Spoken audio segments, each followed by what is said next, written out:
I met Luke in college, a time when my life was a canvas of chaos, art supplies scattered across my dorm, music blaring, and nights spent chasing inspiration, or at least a good party. I was 22, an art major with wild hair and wilder dreams. Luke was 25, an engineering student whose idea of excitement was solving a complex equation. We shouldn't have worked, but we did. Our first date was at a greasy diner downtown, where he spilled his milkshake trying to impress me with a story about bridges. I laughed until my sides ached, and by the end of the night, I knew I'd found someone special. Our early years were a montage of small, perfect moments. There was the time I dragged him to a karaoke bar, his voice cracking on a Springsteen song while I cheered him on. Or the night he showed up at my dorm with coffee and a blanket when I'd been up for 36 hours finishing a project. "You're insane," he'd said, wrapping the blanket around me, "but I like it." We got married 5 years later at 27 and 30 in my parents' backyard. Fairy lights twinkled above us, and we danced barefoot on the grass, promising forever. The first few years of marriage were golden. Luke was everything you'd want in a husband. Dependable, warm, with sandy hair that fell into his brown eyes and a smile that felt like home. I freelanced as a graphic designer, chasing deadlines, while he climbed the ranks at a software firm. We bought a house in the suburbs, painted it sage green, and adopted a scruffy dog named Milo. I'd watch Luke fix a leaky faucet or grill burgers in the backyard and think, this is it. This is enough. But by 32, something shifted. The late-night talks faded into silent TV marathons. Our bedroom became a place of habit, not passion. Luke was still handsome, still good, but the spark I'd once felt dimmed into a flicker I could barely see. I'd scroll through Instagram, envying friends' trips to Paris or spontaneous adventures, and wonder why my life felt so small. I didn't tell him. Luke didn't deserve my discontent, so I buried it, poured myself into work, and pretended everything was fine. One night, months before the party, I lay awake next to him, his steady breathing a metronome to my racing thoughts. I wanted more. More excitement, more fire, but I didn't know how to ask without breaking him. Instead, I turned away, clutching the sheets, and let the silence grow. It was a humid Friday in June when Jenna, my college roommate, invited us to her housewarming party at her new downtown condo. Luke and I drove over after work, me in a black dress that clung to my hips, him in jeans and a plaid shirt he'd worn 100 times. "You look nice," he said as we parked, his voice soft. I smiled, but it didn't reach my eyes. The condo buzzed with energy, music pulsing, voices layering over each other, glasses clinking. Jenna greeted us with hugs, her curls bouncing as she pulled me toward the kitchen island. Luke lingered near the living room, striking up a conversation with some guy about code or tech. I didn't catch the details. I grabbed a glass of Pinot Grigio and joined the girls. Jenna, Sarah from yoga, and a few others whose names I'd forget by morning. The wine flowed, and so did the laughter. One glass became 2, then 3, and soon my tongue felt loose, my inhibitions slipping away. We were trading stories about our partners, Sarah griping about her husband snoring, Jenna teasing her fiancé's fantasy football obsession. Then it was my turn. "Luke's great, you know," I started, my words slurring slightly. "He's always there, fixing stuff, making sure I'm okay. But God, sometimes I wish he'd shake things up. He's so predictable. Honestly, I don't even find him attractive anymore. He's just there." The room erupted. Sarah's laugh loudest, Jenna's more nervous, the others chiming in with gasps and giggles. I grinned, riding the wave of their reaction until I felt the air shift. I turned, and there was Luke, standing in the kitchen doorway, a beer frozen halfway to his mouth. His face was ashen, his eyes wide with a pain I'd never seen before. Our gazes locked for a heartbeat, and then he shook his head, a small, sharp motion, set the beer on the counter, and walked out. "Luke, wait," I stammered, stumbling after him, but he was already gone, swallowed by the crowd. My chest tightened, the wine souring in my stomach. Jenna touched my arm. "You okay? Maybe you should—" "It's fine," I snapped, forcing a laugh. "He'll get over it. It was just a dumb joke." I grabbed my glass, took a shaky sip, and tried to convince myself I hadn't just torched everything we'd built. The party blurred on around me, but all I could see was his face, replaying in my mind like a broken film reel. I woke to a pounding headache and a dry mouth, the sheets cold on Luke's side. His pillow was untouched, the blanket still tucked tight. Panic clawed at me as the night flooded back, the wine, the words, his exit. Oh God, what did I do? I staggered downstairs, Milo trotting behind me, his tail wagging until he saw the empty living room. Luke stood there, packing a suitcase with quiet precision, jeans, t-shirts, the hoodie I'd bought him for Christmas.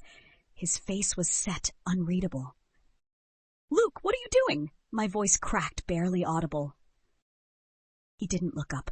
"I'm staying with Mark for a while. I need space, Emily." Space? No, Luke, I'm sorry about last night. I was drunk, okay? I didn't mean it. He zipped the suitcase and finally met my eyes. The warmth I'd always known was gone, replaced by a cold distance that chilled me. "You said it, Em, and I think you've felt that way for a long time. I can't unhear it." Tears stung my eyes. "Please don't go. Let's talk. I can fix this." "I need to think," he said, his voice steady but low. "I'll call you when I'm ready." He grabbed his keys, slung the bag over his shoulder, and walked out. Milo whined, pressing against my legs, as the door clicked shut behind the man I loved. I sank onto the couch, staring at the spot where he'd stood. The house felt hollow, the silence deafening. I pulled out my phone and texted him, "Hey, can we talk?" Hours later, he replied, "Not yet." The next day, I tried again. "I miss you. I'm so sorry."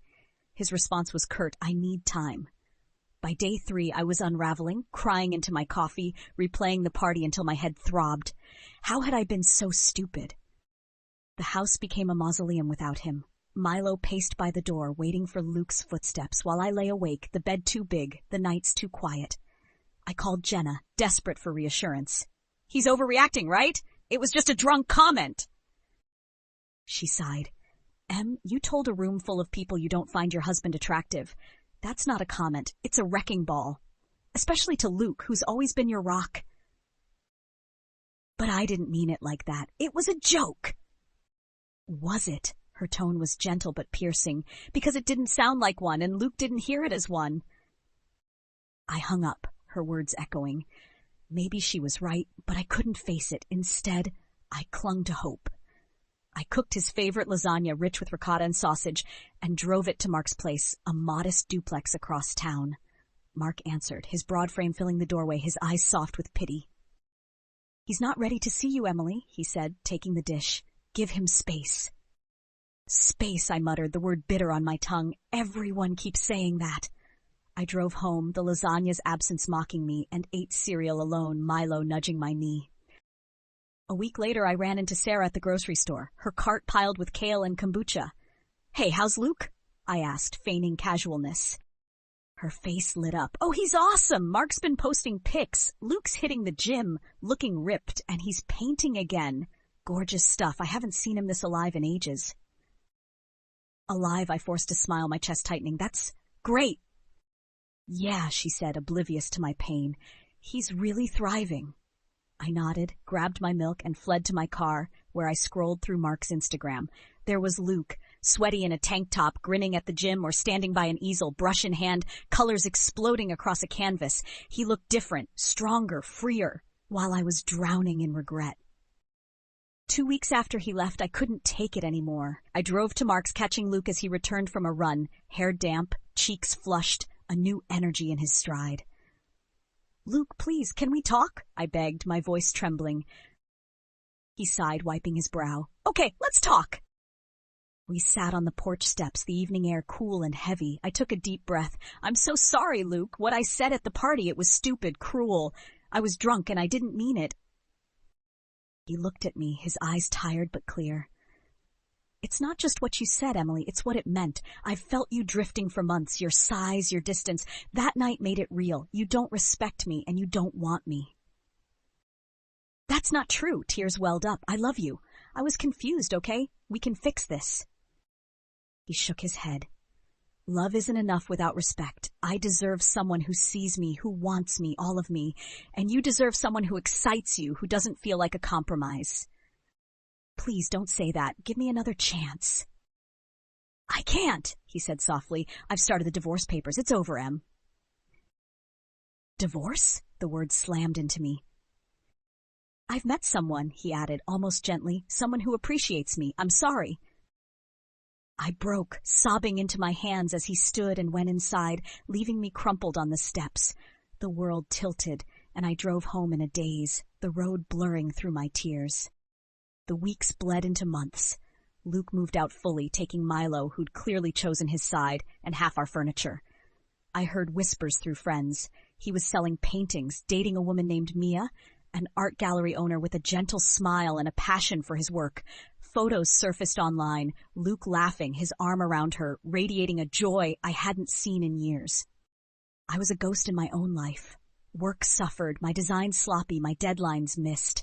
"Emily, get it together," my boss snapped, but I couldn't. Friends faded away, some sided with Luke, others tired of my self-pity. Jenna tried to stay neutral, but even she said, "You need to own this, Em." My mom called one night, her voice thick with reproach. "Luke was perfect for you. How could you let him go?" "I don't know, Mom," I whispered, tears falling. "I don't know." I kept replaying a memory from 2 years into our marriage, a weekend Luke surprised me with at the coast. We'd driven with the windows down, singing Springsteen off-key, and stopped at a deserted beach. That night, we'd made love on a blanket under the stars, sand in our hair, his hands warm on my skin. "Promise me we'll always be this happy," I'd said, nestled against him. "I promise," he'd replied, kissing my forehead. I believed him, but promises crumble when you stop nurturing them. 6 months later, I started therapy, desperate to untangle the mess I'd made.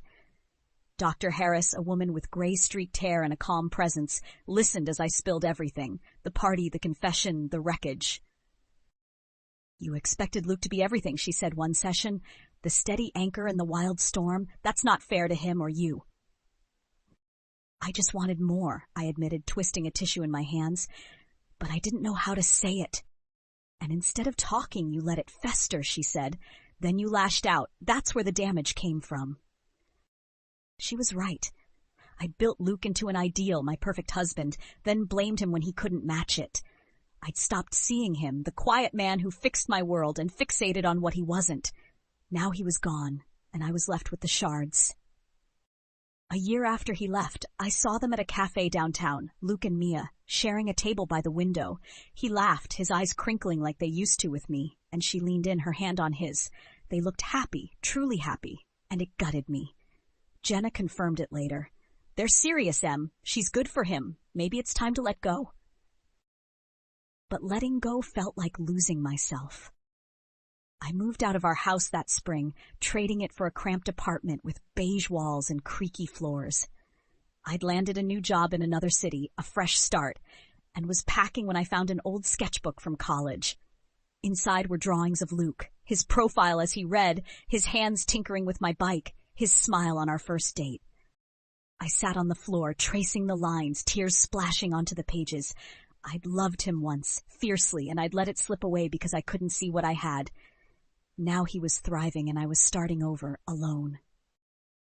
I'd been painting again, messy strokes on cheap canvases, and joined an art class where no one knew my story. It wasn't easy. Nights were still lonely and Milo's absence ached, but it was mine. As I taped up the last box, I tucked the sketchbook inside.